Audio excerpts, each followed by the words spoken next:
देखिए, दूसरा प्रॉफिट सल्लल्लाहु अलैहि वसल्लम said, part of the perfection of someone's Islam is leaving alone that which does not concern him. याद रखें, जिस चीज के साथ आपका कंसर्न नहीं है, just leave it, just forget about it. Don't talk about people, don't talk about things, rather talk about ideas. Very simple as that. लोगों की बात भी करनी है तो अच्छे अल्फाज में उन्हें जो है वो आप याद करें. फिर ये हदीस बहुत जबरदस्त है. Do not wish to be like anyone except these. मतलब कि किसी की तरह दिखने के मतलब कंपैरिजन ना करो except these three. A person whom Allah has given wealth and he spends it righteously. The second is one whom Allah has given wisdom and he acts according to it and teaches it to others. दो लोगों से envy.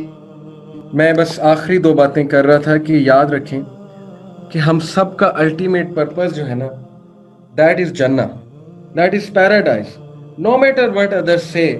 ये मौलवियाना बात नहीं है, इसको अपने mind से निकाल दें. मौलवियाना बात है, ये अल्लाह की बात है कि strive for that place, for जन्नत, strive for the higher place. अब जब एक बंदा जन्नत अचीव करना चाहता है और सबको जन्नत में देखना चाहता है, तो फिर जेलस होने की क्या जरूरत है किसी से? आपका क्या जाता है अगर किसी ने कुछ अचीव कर लिया दुनियावी तौर पे, तो आपका क्या जा रहा है? आपका पर्पस और आपका विजन तो वहीं का वहीं है. आपका तो मेन गोल ये है कि मैंने जन्नत में जाना है और दुनिया में मैंने जितना अरसा रहना है बस हंसी खुशी से रहना है, जैसे भी रहना है. कभी गम आएगा, कभी खुशी आएगी, कभी रिस्क बढ़ जाएगा, कभी इतना रिस्क नहीं आएगा, कभी जो है वो हो सकता है गुर्बत भी आ जाए. There are all sorts of things. तो जब आपका अल्टीमेट पर्पस, अल्टीमेट गोल वो है, तो फिर किसी से जेलस होने की कोई जरूरत नहीं है. You have to in fact be sure कि everyone reaches there such a beautiful purpose. And yes, last thing, just imagine yourself after 15 years. Where will you be after 15 years? 15 साल बाद कहाँ हैं आप? इमेजिन करें. अल्लाह को पता है कहाँ है. आप में से बहुत से लोग जॉब्स पे लगे होंगे जो अभी आपको पता भी नहीं किन जॉब्स. हो सकता है आप में से बहुत से लोग बिजनेस कर रहे हो सकता है आप में से बहुत से लोग आउट ऑफ कंट्री, हो सकता है आप में से बहुत से लोग डेफिनेटली मैरिड हो, उनके बच्चे होंगे. तो डू यू स्टिल थिंक कि जेलस होने से कोई फर्क पड़ा है 15 साल बाद? 15 साल बाद आप वही हैं जहां आपने पहुंचना है. मुझे कभी था, मैं वहमो गुमान में भी नहीं था, मैं यूथ क्लब में काम कर रहा हूँ, इंजीनियरिंग को खैराबाद कह के मैं टीचिंग में आ गया हूँगा, मैं एक पब्लिक स्पीकर हूँगा, मैं एक मोटिवेशनल स्पीकर हूँगा. 15 साल पहले मैं इमेजिन भी कर सकता था, बल्कि 15 साल पहले तो मेरा गोल था कि मैं एक म्यूजिशियन बनूंगा. तो क्या अभी मैं म्यूजिशियन हूँ? मैं वही हूँ जो मैंने 15 साल बाद बनना था. तो ये सारी चीजें, ये जेलस होना लोगों से और एनवी क्रिएट करना और एकदम से इनसिक्योर हो जाना, इसका क्या फायदा है जब 15 साल बाद आपने वहीं पहुंचना है जो आपके लिए लिखा हुआ है. लेकिन मेहनत जरूर करनी है, एक्सीलेंस के साथ जरूर चलना है. एंड लास्ट, दिस ब्यूटीफुल हदीस, Abdullah ibn Amr reported, it was said to the Messenger of Allah sallallahu alaihi wasallam, which of the people are best? The Messenger of Allah sallallahu alaihi wasallam said, kullu makhmumil qalbi sudukil lisani. Everyone who is pure of heart and truthful in speech.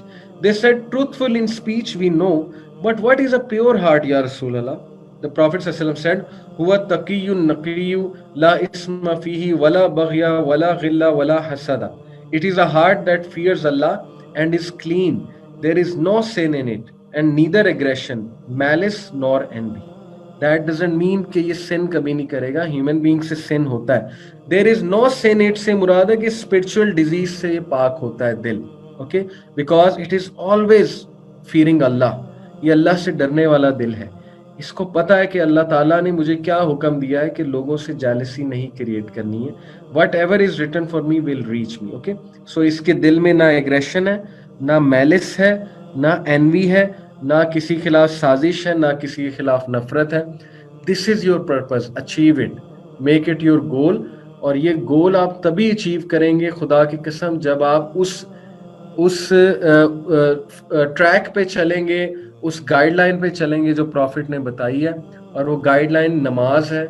नमाज जो बंदा पढ़ता है उसका दिल वैसे ही बहुत ज्यादा चांसेस हैं कि साफ रहता है, स्पिरिचुअल डिजीजेस से पाक रहता है. जो बंदा कुरान पढ़ता है, उस पर पॉन्डर करता है, डेफिनेटली उसका डिजीज दिल भी, क्योंकि रूहानी बीमारियों का इलाज कुरान में है. तो ये इस पर जब तक हम नहीं चलेंगे, हम जितनी मर्जी बातें करते रहें कि be good be good be good, we will never achieve that goodness which is expected of us in this hadith. unless and until we go on that track. So یہ آج کا میری کچھ ریکویسٹ تھی آپ سے. I hope it was beneficial to all of you.